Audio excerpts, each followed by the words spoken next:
অবশেষে সরকারের দায়িত্বরত পদ থেকে ছেড়ে গেলেন বিদ্যুৎ ও জ্বালানি মন্ত্রী ইকবাল হাসান মাহমুদ। বিদ্যুৎ ও জ্বালানি খাতের যে লুটপাট সামলাতে সরকার খাবি খাচ্ছে, সেই লুটপাটের দায় বিরোধী দলের ঘাড়ে চাপিয়ে দিয়ে নিজেদের আখের গোছানোর এক ভয়ঙ্কর ডাবল গেম খেলতে শুরু করেছে ক্ষমতাসীন দল বিএনপি। কিন্তু তরুণ প্রজন্মের চাপে পড়ে 24 ঘন্টার মধ্যেই পদত্যাগ করতে যাচ্ছেন আমাদের বিদ্যুৎ এবং জ্বালানি মন্ত্রী ইকবাল হাসান মাহমুদ টুকু। তিনি পদত্যাগ করার ঘোষণা দিয়েছেন। বাংলাদেশ ইসলামী ছাত্র শিবিরের বিরুদ্ধে ইসলামী বিশ্ববিদ্যালয়ে শাখা ছাত্র দলের সাবেক সভাপতি ঘোষণা দিয়েছেন। খবর, ফাঁসিতে ঝুলবো নয়তো আইন হাতে তুলে গুপ্ত শিবিরকে হত্যা করব। দিস ইজ ফার্স্ট টাইম শিবিরকে প্রকাশ্যে হত্যা করার ঘোষণা দিল ছাত্রদল, বিএনপি বা যুবদল। দেশের জন্য যতবার প্রয়োজন আমিও তোমাদের কাতারে দাঁড়িয়ে বলছি, আমিও যুবক জীবন দিতেই থাকবো ইনশাআল্লাহ। বিড়ালের মতো বাঁচতে চাই না, শতবর্ষের হাজার বছর সিংহের মতো বাঁচতে চাই 1 সেকেন্ড। এর মাঝে আর কোনো কম্প্রোমাইজ হবে না ইনশাআল্লাহ। আধিপত্যবাদের কোনো ষড়যন্ত্র বরদাস্ত করা হবে না, সব কিছুকে ছিন্ন ভিন্ন করে দেওয়া হবে ইনশাআল্লাহ। আমরা ক্ষমতার মসনদে বসার জন্য জাতীয় সংসদে যাইনি, আমরা এদেশের মানুষের কণ্ঠ হয়ে কথা বলার জন্য জাতীয় সংসদে গিয়েছি। এজন্য যতদিন আমাদের কথাগুলো যতদিন রায় না হবে, আমাদের দাবিগুলো যতদিন পূরণ করা না হবে, আমাদের আন্দোলন চলতে থাকবে। আসসালামু আলাইকুম দর্শক, যে যেখান থেকে এই ভিডিওটি ক্লিক করেছেন তাদের অনুরোধ করে বলছি ধৈর্য সহকারে সম্পূর্ণ ভিডিওটি মনোযোগ সহকারে দেখতে থাকুন, কেননা আজকের এই ভিডিওটিতে এমন একটি তথ্য আজকে আপনাদের সঙ্গে শেয়ার করতে যাচ্ছি যা শুনলে আপনারা অবাক হতে বাধ্য হবেন। দর্শক, তার সাথে ভিডিওর শুরুতেই ভিডিওর যে অংশগুলো আপনারা ইতিমধ্যে দেখেছেন, দর্শক দেখেই বুঝতে পারছেন আজকের এই ভিডিওটি আপনাদের জন্য কতটা গুরুত্বপূর্ণ এবং আকর্ষণীয় হতে যাচ্ছে। তাই বলবো ধৈর্য সহকারে সম্পূর্ণ ভিডিওটি মনোযোগ সহকারে দেখতে থাকুন। দর্শক, তার আগে বলবো যারা এখনও আমাদের এই চ্যানেলটি সাবস্ক্রাইব করেন, প্রতিনিয়ত আপডেট গরম খবর হতে অবশ্যই আমাদের এই চ্যানেলটি সাবস্ক্রাইব করে রাখবেন। আর যারা ইতিমধ্যে সাবস্ক্রাইব করে দিয়েছেন তাদেরকে অসংখ্য ধন্যবাদ। দর্শক, চলুন একটি লাইক দিয়ে সম্পূর্ণ ভিডিওটি আমার মনোযোগ সহকারে দেখে আসি। শান্তির পায়রা ওড়ানো হচ্ছে, সংসদের বাইরে তখন চলছে রক্তের হোলি খেলা। মাত্র 48 ঘন্টা আগে যে বিরোধী দলীয় নেতা চরম সংকটে পড়া সরকারকে উদ্ধারের জন্য পরম উদারতায় হাত বাড়িয়ে দিয়েছিলেন, 48 ঘন্টা পার না হতেই সেই সরকারের ছাত্র সংগঠন ছাত্রদল ছাত্র শিবিরের উপর শুরু করেছে পৈশাচিক তাণ্ডব। বিদ্যুৎ ও জ্বালানি খাতের যে লুটপাট সামলাতে সরকার খাবি খাচ্ছে, সেই লুটপাটের দায় বিরোধী দলের ঘাড়ে চাপিয়ে দিয়ে নিজেদের আখের গোছানোর এক ভয়ঙ্কর ডাবল গেম খেলতে শুরু করেছে ক্ষমতাসীন দল বিএনপি। কিন্তু তরুণ প্রজন্মের চাপে পড়ে 24 ঘন্টার মধ্যেই সেই ফাঁদ থেকে বেরিয়ে এসে চরম হুঁশিয়ারি উচ্চারণ করেছে জামায়াতে ইসলাম। মাত্র 2 দিন আগের কথা, জাতীয় সংসদে দাঁড়িয়ে এক নজিরবিহীন এবং ঐতিহাসিক উদারতার দৃষ্টান্ত স্থাপন করেছিলেন বিরোধী দলীয় নেতা এবং বাংলাদেশ জামায়াতে ইসলামীর আমির ডক্টর শফিকুর রহমান। দেশজুড়ে ভয়াবহ লোডশেডিং এবং জ্বালানি সংকটে যখন বর্তমান বিএনপি সরকার দিশেহারা, জনরোষ যখন তুঙ্গে, ঠিক সেই মুহূর্তে ডক্টর শফিকুর রহমান ঘোষণা দিলেন বিদ্যুৎ ও জ্বালানি সংকট নিরসনে সরকারি দলকে সব ধরনের সহযোগিতা করবে বিরোধী দল। শুধু মৌখিক ঘোষণাই নয়, তিনি এই সংকট সমাধানে একটি যৌথ সংসদীয় কমিটি গঠনের পরামর্শ দেন। যদি সরকারি দল ফিল করেন যে আমরা একটা কমন কমিটি করব, আমরা সাড়া দেব। খাদের কিনারে থাকা বিএনপি সরকার যেন হাতে চাঁদ পেল। প্রধানমন্ত্রী তারেক রহমান কালক্ষেপণ না করে পরদিনই 10 সদস্যের একটি হাই প্রোফাইল কমিটি গঠন করলেন। জামায়াত আমিরের প্রস্তাবকে সম্মান দেখিয়ে সেই কমিটি বিরোধী দল থেকেই 5 জন সংসদ সদস্যকে অন্তর্ভুক্ত করা হলো, অর্থাৎ 5 জন সরকারি দলের এবং 5 জন বিরোধী দলের। আপাত দৃষ্টিতে এই যে একটি চমৎকার গণতান্ত্রিক চর্চা মনে হলো, রাজনীতির অন্দরমহলে বেজে ওঠে বিপদের সাইলেন। ডক্টর শফিকুর রহমান আকবরী বিএনপির চরম সংকটের দায় নিজের কাঁধে নেওয়ার পরপরই রাজনৈতিক বিশ্লেষকদের মধ্যে সমালোচনার ঝড় ওঠে। কারণ বাংলাদেশের বিদ্যুৎ, জ্বালানি, তেল ও সার খাত হল দেশের সবচেয়ে বড় এবং ভয়ঙ্কর লোপাটের জায়গা। বিগত স্বৈরাচারী সরকারের আমলে আদানি, সামিট, এস আলম, বসুন্ধরা এবং ইউনাইটেডের মতো বিশাল লুটেরা সিন্ডিকেট এই খাতটিকে গিলে ফেলেছে। বর্তমান সরকারের সাহস বা মুরদ কোনোটাই নেই এই রাঘব বোয়ালদের লোপাটের চক্র থেকে বের হয়ে আসার। সরকারের মুভমেন্ট অত্যন্ত পরিষ্কার, তারা এখন এই লুটেরা নির্ভর নেতা, দুর্নীতিবাজ আমলা, সুবিধাভোগী সুশীল মিডিয়া এবং আধিপত্যবাদী কোরামের সম্মিলিত পুতুলে পরিণত হয়েছে। বিশ্লেষকরা সতর্ক করে বলেন, সরকারের আসলে এই সংকট কাটানোর সত্যিকারের কোনো সদিচ্ছাই নেই। সাহস থাকলে গত 2 মাসেই তারা এর নমুনা দেখাতো। তারা মূলত এই লোপাট ব্যবস্থাপনার চুক্তিপত্রগুলোই গোপনে বহাল ও বর্ধিত করবে। আর জামায়াত আকবরীয়ে এই সংকট কাটিয়ে ওঠা কমিটির অংশ হতে গিয়ে দিন শেষে সাধারণ মানুষের জনরোষ এবং গালমন্দ খাবে। কারণ বিদ্যুৎ না থাকলে মানুষ 10 সদস্যের কমিটিকে গাল দেবে, যেখানে 5 জনই আছে জামায়াতের। জামায়াত আমির সাধারণ মানুষের কষ্ট লাঘবের কথা ভেবে আবেগতাড়িত হয়ে এই সিদ্ধান্ত নিলেও বাস্তবতার রাজনীতি ছিল অত্যন্ত নির্মম। জামায়াতের এই চরম উদারতা এবং ত্যাগের প্রতিদান বিএনপি কিভাবে দিল? তারা সংসদে জামায়াতের সাথে মিলেমিশে কাজ করার কথা বলে পিছ চাপড়ে দিলেও সংসদের বাইরে রাজপথে দেখাতে শুরু করলো তাদের চেনা এবং ভয়ঙ্কর রূপ। হঠাৎ করেই সারা দেশে ইসলামী ছাত্র শিবিরের উপর শুরু হলো পরিকল্পিত এবং বর্বরচিত হামলা। ছাত্রদলকে লিলিয়ে দিয়ে প্রথমে চট্টগ্রাম, এরপর পাবনা এবং সর্বশেষ ঢাকা বিশ্ববিদ্যালয়ে শিবিরের নেতাকর্মীদের উপর চালানো হলো পৈশাচিক তাণ্ডব। যারা গত 17 বছর একসাথে রাজপথে রক্ত দিয়েছে তাদের উপর এই হামলা প্রমাণ করে যে বিএনপি আসলে কোনো ক্ষমতার অংশীদারিত্ব চায় না, তারা চায় নিরঙ্কুশ আধিপত্য। এরই মধ্যে পত্রিকার পাতায় আরেকটি ভয়ঙ্কর খবর ফাঁস হয়ে গেল। দেখা গেল বিদ্যুৎ সংকট সমাধানে বিএনপির কোনো সদিচ্ছাই নেই। সারা দেশে যখন ভয়ঙ্কর লোডশেডিংয়ে সাধারণ মানুষের নাভিশ্বাস উঠছে, কারখানা বন্ধ হয়ে যাচ্ছে, ঠিক সেই মুহূর্তে খোদ বিদ্যুৎ মন্ত্রী এবং প্রতিমন্ত্রীর নিজ নিজ নির্বাচনী এলাকায় 1 সেকেন্ডের জন্য বিদ্যুৎ যাচ্ছে না। অর্থাৎ সাধারণ মানুষকে অন্ধকারে রেখে মন্ত্রীরা নিজেদের এলাকা আলোকিত করে রেখেছেন। বিএনপির এই জাবল গেম এবং রাজপথের তাণ্ডব জামায়াতে ইসলামীর তরুণ প্রজন্মের মধ্যে তীব্র ক্ষোভের জন্ম দেয়। ছাত্র শিবিরের কেন্দ্রীয় নেতা এবং ডাকসুর ভিপি সাদিক কায়েম সহ তরুণ নেতৃত্ব জামায়াতের শীর্ষ নীতি নির্ধারকদের অত্যন্ত স্পষ্টভাবে বুঝিয়ে দেন যে ছাত্রদল রাজপথে শিবিরকে মারবে আর আপনারা সংসদে গিয়ে বিএনপিকে বিদ্যুৎ সংকট সমাধানে সহায়তা করবেন। এই আত্মঘাতী নীতি আর চলতে পারে না। তৃণমূল এবং তরুণদের এই চরম চাপের মুখে অবশেষে হুঁশ ফেরে জামায়াতের শীর্ষ নেতৃত্বের। জোটের রাজনীতি এবং মিলেমিশে কাজ করার ব্যাপারটিতে চরম ছেদ পড়ে যায়। প্রথমে জামায়াতের সেক্রেটারি জেনারেল মিয়া গোলাম পারওয়ার এবং পরবর্তীতে স্বয়ং জামায়াত আমির ডাক্তার শফিকুর রহমান আজ অত্যন্ত কঠোর ভাষায় ঘোষণা দেন, আর এক চুলো ছাড় দেওয়া হবে না, নো কম্প্রোমাইজ। সব কিছুকে ছিন্ন ভিন্ন করে দেওয়া হবে ইনশাআল্লাহ। তারা বুঝতে পেরেছেন এই সরকারকে অন্ধভাবে বিশ্বাস করা তাদের রাজনৈতিক অস্তিত্বের জন্য চরম হুমকি। বিএনপির এই হঠাৎ বদলে যাওয়া চরিত্র এবং আক্রমণাত্মক রূপের পেছনের আসল রহস্যটি অত্যন্ত নিখুঁতভাবে বিশ্লেষণ করেছেন সাবেক ছাত্রনেতা এবং রাজনীতি বিশ্লেষক মির্জা গালিব। তিনি বিএনপির বর্তমান মুভমেন্টকে নতুন ফ্যাসিবাদের উত্থান হিসেবে আখ্যায়িত করে তাদের 3 ধাপের একটি ব্লুপ্রিন্ট বা মাস্টার প্ল্যান ফাঁস করেছেন। প্রথম ধাপ, যেই সমস্ত সংস্কার প্রস্তাব সরকারের অসীম ক্ষমতাকে কমিয়ে দিবে বা জবাবদিহিতা নিশ্চিত করবে, সরকার অত্যন্ত সুকৌশলে সেগুলোকে বাতিল করে দিচ্ছেন। উদাহরণস্বরূপ মানবাধিকার কমিশন অধ্যাদেশ বা গুম প্রতিরোধ অধ্যাদেশের মতো গুরুত্বপূর্ণ বিষয়গুলোকে তারা হিমাগারে পাঠিয়েছে। বিচার বিভাগের আলাদা নিয়োগ পদ্ধতি ও আলাদা সচিবালয় গঠনের দাবিকে তারা পাশ কাটিয়ে যাচ্ছে। আর এসবের মূল লক্ষ্য হলো সরকার যা ইচ্ছা করতে চায়, আর তা যেন বিনা বাধায় এবং আইনি বৈধতায় করতে পারে। মির্জা গালিব দ্বিতীয় একটি ধাপ উল্লেখ করেছেন। সেখানে তিনি বলছেন, প্রশাসনের সব জায়গায় নিজেদের অনুগত এবং দলীয় লোক বসানোর কাজ চলছে পুরোদমে। দলীয় লোকের সুবিধা হলো এরা সবসময় জি হুজুর টাইপের থাকে। শীর্ষ নেতৃত্ব ডানে যেতে বললে এরা শুধু নিজেই ডানে যাবে না, অন্য কেউ বামে যেতে চাইলে তাকেও অতিরিক্ত চটকানা দিয়ে লাইনে নিয়ে আসবে। এই আজ্ঞাবহ প্রশাসন দিয়ে আগামী দিনের নির্বাচন এবং ক্ষমতা কুক্ষিগত করার ছক কষছে বিএনপি। তৃতীয় ধাপ, বাংলাদেশের রাজনৈতিক ইতিহাসের সবচেয়ে বড় সত্য হলো সব বড় বড় আন্দোলনের সূত্রপাত হয় বিশ্ববিদ্যালয় ক্যাম্পাস থেকে। ফ্যাসিস্ট শেখ হাসিনার পতন আন্দোলনও এই ক্যাম্পাস থেকেই শুরু হয়েছিল। বিএনপি খুব ভালো করে জানে, ক্যাম্পাস যদি পতিত ছাত্রলীগের মতো নিজেদের একক দখলে না রাখা যায় তবে ইচ্ছে মতো ক্ষমতার দম্ভ দেখানো যাবে না। আর ঠিক এই কারণেই তারা ছাত্রদলকে দিয়ে ঢাকা বিশ্ববিদ্যালয়, চট্টগ্রাম সহ সারা দেশে শিবিরের উপর হামলা চালিয়ে ত্রাসের রাজত্ব কায়েম করতে চাইছে। মির্জা গালিবের মতে এই 3টি ধাপ সফলভাবে সম্পন্ন করতে পারলে বিএনপির সামনে আর কোনো রাজনৈতিক বা প্রাতিষ্ঠানিক বাধা থাকবে না। তারা পতিত স্বৈরাচারের শূন্যস্থানটি অত্যন্ত সুনিপুণভাবে পূরণ করতে পারবে।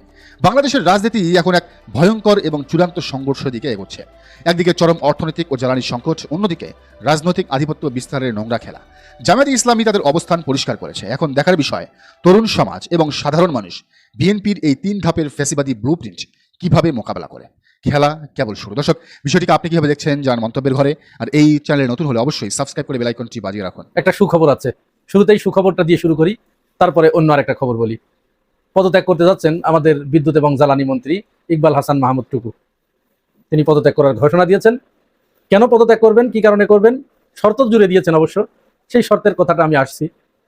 এইটাই যাওয়ার আগে ছাত্র শিবির ঢাকা বিশ্ববিদ্যালয়ে আজকে তার একটা শক্তি প্রদর্শন করেছে এবং ছাত্র শিবিরের এই শক্তি প্রদর্শন দেখে রীতিমতো ছাত্র দল এবং বিএনপির ভিতরে উদ্বেগ এবং উৎকণ্ঠা তৈরি হয়েছে।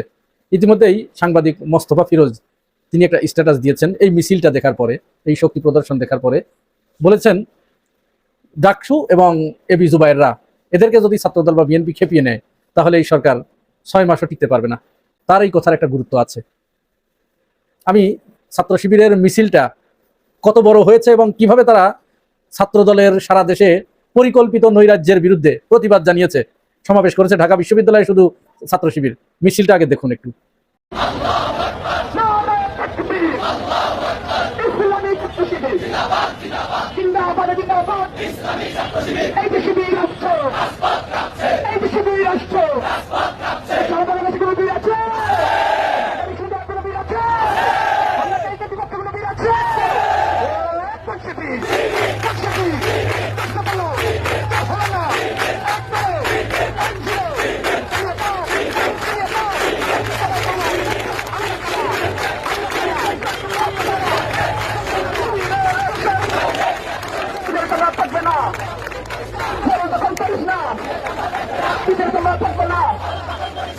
এইটা ছাত্র দলের যে পরিকল্পিতভাবে গত কয়েকদিনে পায়ে পাড়া দিয়ে ঝগড়া করা, ছাত্র শিবিরকে মারপিট করা, তার একটা আউটপুট এইটা। এটা কিন্তু একটা বার্তা দিয়েছে ছাত্র দলকে, তাদের নিজেদেরও একটা মান সম্মানের ব্যাপার হয়ে দাঁড়িয়েছে, হীনমন্যতায় ভুগছে যে দল ক্ষমতায়, অথচ এখনো ক্যাম্পাসগুলোতে আমাদের আধিপত্য কায়েম করতে পারছি না। ছাত্র শিবিরের আজকের যে মিছিলটা, এই মিছিলের পিছনে কিন্তু একটা ব্যাকগ্রাউন্ড আছে। সেটা কি? গতকাল আপনারা জানেন যে মোসাদ্দেক এবং এবি জুবায়েরকে ছাত্রদল শাহবাগ থানায় মব সৃষ্টি করে তাকে প্রচন্ডভাবে মারধর করা হয়েছে। এই দুজনকে আবার কেন মারধর করা হলো, এর আবার আরেকটা ব্যাকগ্রাউন্ড আছে। ছাত্র শিবিরের আব্দুল্লাহ আল মামুন, এই ছেলে গতকাল নিজে থেকে শাহবাগ থানায় উপস্থিত হয়ে তার নিরাপত্তার জন্য থানাতে দাবি জানিয়েছিল, আবেদন করতে গিয়েছিল। কারণ কি? কারণ হচ্ছে এই আব্দুল্লাহ আল মামুনের একটা ছবি ব্যবহার করে ভুয়া একটা ফটোকার্ড তৈরি করেছে আওয়ামী লীগ এবং ছাত্রলীগের দোসরেরা। এইটা আবার বেশি প্রচার করেছে এই যে মোহাম্মদ আরাফাত আছে না, কুমড়ো পটাশ যাকে বলা হয়, এই কুমড়ো পটাশ, তারপরে যে ইমরান এইডস সরকার, এরা এগুলো প্রচার করেছে। ছাত্র দলের ছেলেপেলেগুলো এখানে তারা অনেকটা মাথা মোটার পরিচয় দিয়েছে, তারা এখানে যথেষ্ট ম্যাচিউরিটির পরিচয় তারা দিতে পারে নাই। তারা এটাকে যাচাই বাছাই না করেই ওই ছেলেটাকে বারবার ফোনে হত্যার হুমকি দিয়েছে, তাকে ডাকসুর এক ভবনে খুঁজতে গেছে, পায় নাই। এইটা দেখে ওই ছেলে নিজের জীবনের নিরাপত্তার কথা ভেবে শাহবাগ থানায় আসছে যে আমি থানায় যাই, আমি আগে যে আমার নিজেকে রক্ষা করি। সে থানাতে গিয়ে বলেছে যে দেখুন, আমার নামে আমার ছবি ব্যবহার করে এই ভুয়া ফটোকার্ডটা তৈরি করা হয়েছে, এই যে আমার ফোন আমি আপনাদেরকে দিয়ে দিলাম, ফরেনসিক ল্যাবে পাঠান। আমি যদি এইটা করে থাকি, এই পোস্ট যদি আমি করে থাকি, তাহলে আমাকে আপনারা যে শাস্তি দেন আমি মাথা পেতে নিতে রাজি আছি। জাইমা রহমানের ওই একটা নোংরা ভিডিও, এইটার আমরা তীব্র নিন্দা জানাই। এই কাজ কোনো মতো অবস্থায় কখনো করা যাবে না। আমাকে যারা শোনেন নিয়মিত, কমপক্ষে এতটুকু রুচির পরিচয় আমাদেরকে দিতে হবে। কোনো নারীর প্রতি এই ধরনের নোংরা, প্রধানমন্ত্রীর মেয়ে সেটা তো আছেই, আমার আপনার বোন যদি তাকে নিয়ে যদি এইভাবে কুৎসা রটনা করা হয়, এইভাবে কুরুচিপূর্ণ ছবি যদি ছড়িয়ে দেওয়া হয়, এতে কি আমরা লাইক করবো? রাজনৈতিক প্রতিহিংসার কারণে আমরা এটা শেয়ার করব? এইগুলো থেকে আমরা বিরত থাকি, এটার আমরা নিন্দা জানাই। এই কাজ কোনো মতো অবস্থায় করা যাবে না। কিন্তু ছাত্র দলের কম লেখাপড়া জানা এই ছেলেপেলেগুলো, তাদের এই এতটুকু বোধ হয় নাই যে ছাত্র শিবির এই কাজটা করতে যাবে না, করে নাই। এটা করেছে কুমড়ো পটাশের দল, তারা এটা করে ছাত্র দলকে উস্কে দিয়েছে শিবিরের বিরুদ্ধে। যার কারণে ওই ছেলেকে পরে যখন এই ক্যাম্পাসে পায় নাই, তখন ছাত্র দল থানায় চলে গেছে। থানায় যে সেখানে তারা আরেকটা শব্দ ব্যবহার করেছে, আমি সেই ভিডিওটাও একটু দেখাচ্ছি, দেখুন আগে।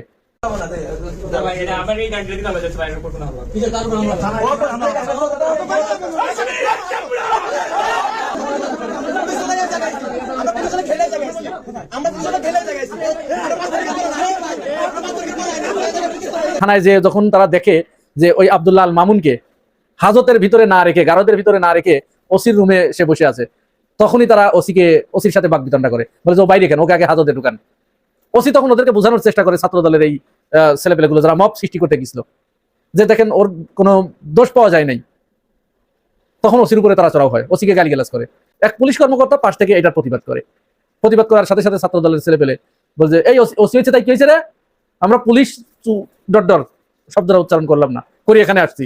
ওই যে আগেই বলেছি, ছাত্র দল শুধুমাত্র যখন ক্ষমতায় থাকে বিএনপি, তখনই এদের পারফরমেন্সটা ভালো, আর বাকি সময় এরা বালি ট্রাকও সরাতে পারে না।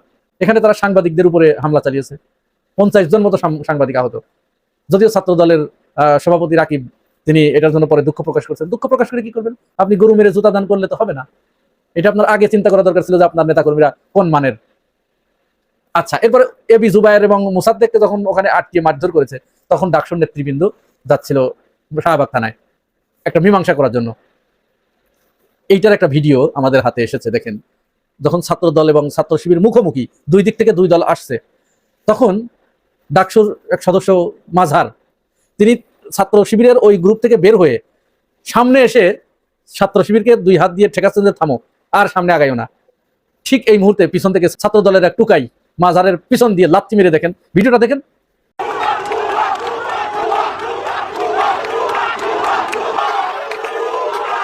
দেখেছেন উস্কানি কাকে বলে, পায়ে পাড়া দিয়ে ঝগড়া কাকে বলে? এইগুলো আমাদের সুশীল সমাজের চোখে পড়ছে না। এরা কেউ বলছে না যে ছাত্র দল এখানে পায়ে পাড়া দিয়ে ঝগড়া করছে। এই কাজটা যদি করতো এদেশের মিডিয়া এবং সুশীল সমাজ, যদি এখনই যেটা ভালো সেটাকে ভালো বলা এবং যেটা খারাপ সেটাকে যদি খারাপ বলতো, তাহলে ছাত্র দলের এই পরিণতি আজ হতো না। ছাত্রলীগও কিন্তু ছাত্রলীগ হয়েছিল মিডিয়া এবং সুশীলদের কারণে, কারণ তাদের সমস্ত অপকর্মকে তারা আড়াল করতো, মিডিয়া এবং সুশীল, যার কারণেই তো তারা ছাত্রলীগ হয়েছিল। এখন আবার ছাত্র দলের ব্যাপারেও তারা এইটা। ভিডিওটা আবার দেখেন আপনারা একটু, কিভাবে লাথি মারছে দেখুন।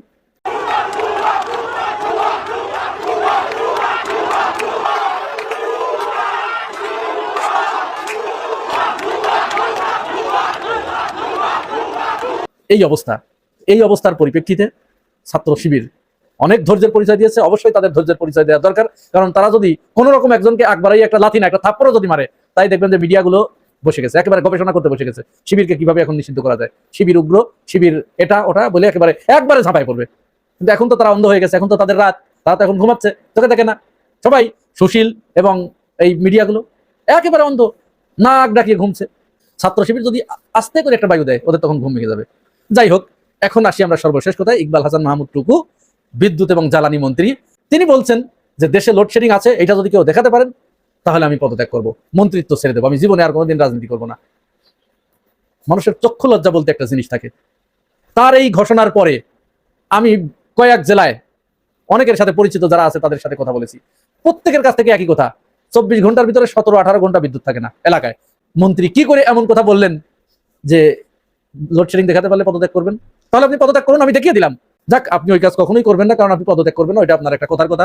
মন্ত্রীরা সবসময় এই ধরনের কথাই বলে। হ্যাঁ, এক মন্ত্রী বলে যে ঈদে একেবারে নির্বিঘ্ন, সবচাইতে বেশি নির্বিঘ্ন, ভাড়া এবার কম নিয়েছে, ভাড়া বাড়ে নাই 1 টাকাও। এই ধরনের কথা আমরা শুনি। চাঁদাবাজিকে যখন বলা হয় যে সমঝোতার ভিত্তিতে হলে সেটা চাঁদাবাজি না, এগুলো তো আমরা শুনে আসছি, নতুন নতুন শব্দ আমরা শুনছি। তাহলে আপনি এটা বলবেন, এতে তো অস্বাভাবিক কিছু না। আর ঢাকার ভিতরে যেটা, সেটা এই ঢাকার ভিতরে লোডশেডিং দিবেন খুব তাড়াতাড়ি, যার কারণে দেওয়ার জন্য এই গ্রাউন্ড তৈরি করছেন যেন ঢাকার মানুষ এবং বিশ্ববিদ্যালয়ের ছেলেপেলেগুলো রাস্তায় না নামতে পারে। তার আগে এই যে ছাত্রদলকে দিয়ে বিশ্ববিদ্যালয়গুলোকে নিয়ন্ত্রণে আনার, এখানে আধিপত্য কায়েম করার যে মহড়াটা, এইটা আমরা দেখছি। এইটা হয়ে গেলেই ঢাকার ভিতরে লোডশেডিং শুরু হবে। প্রিয় ভাই ও বোনেরা, আপনারা কি মনে করেন জানাবেন মন্তব্যের ঘরে। আর যদি চ্যানেলে নতুন হয়ে থাকেন তাহলে সাবস্ক্রাইব করে পাশে থাকবেন। আজ এ পর্যন্তই, ভালো থাকবেন, আল্লাহ হাফেজ। সুপ্রিয় দর্শক, আশা করি সম্পূর্ণ ভিডিওটি মনোযোগ সহকারে দেখলেন এবং সবগুলো ভিডিওর বিস্তারিত আলোচনা মনোযোগ সহকারে শুনলেন। দর্শক, এই ভিডিওটি থেকে কি জানলেন আপনার গুরুত্বপূর্ণ মতামতটা আমাদের কমেন্ট বক্সে অবশ্যই জানিয়ে যাবেন এবং প্রতিনিয়ত আপডেট গরম গরম খবর হতো অবশ্যই আমাদের চ্যানেলটি সাবস্ক্রাইব করে রাখবেন। আজকের মতো এখানেই বিদায় নিচ্ছি, দেখা হবে নতুন একটা ভিডিওতে।